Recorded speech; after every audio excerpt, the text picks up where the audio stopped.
So do I celebrate or spiral after big sales months?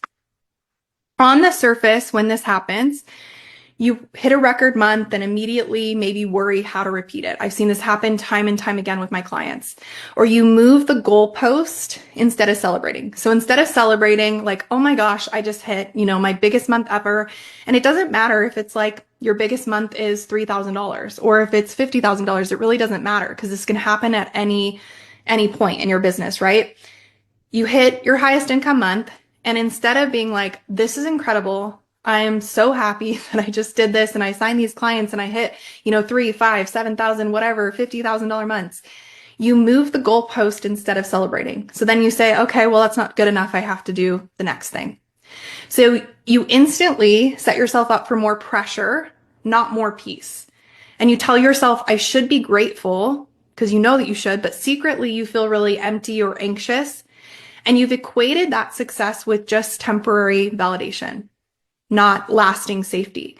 So when your subconscious, and the reason that this is such a problem, but when your subconscious doesn't believe you're someone who can hold that wealth, hold that visibility or recognition, it sees success as a fluke or a threat to maintain instead of a new normal.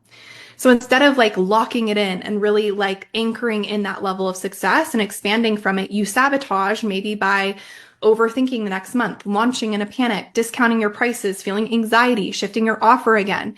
So the belief underneath this spiral here is if I don't keep outperforming myself, I'll lose it all. Or success is fleeting. I don't know how to hold this.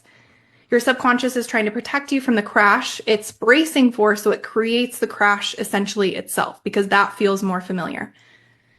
So write that down.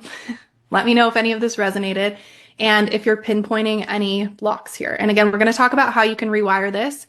But first, we're just starting with bringing awareness to the blocks. Now, the next piece of this is, and again, you can write this down, you can journal as I'm talking. Do I believe more money equals more pressure? So on the surface, you stall maybe when it's time to scale. And you aren't consciously thinking like, oh, if I have more money, then that's going to equal more pressure or that's going to equal, more responsibility. You're not consciously thinking that. So you're not every single day saying like, yeah, I can't make more money because then, it's just going to be too hard for me to maintain. A lot of these thoughts are not conscious. They're happening subconsciously. So we can identify them with behavior.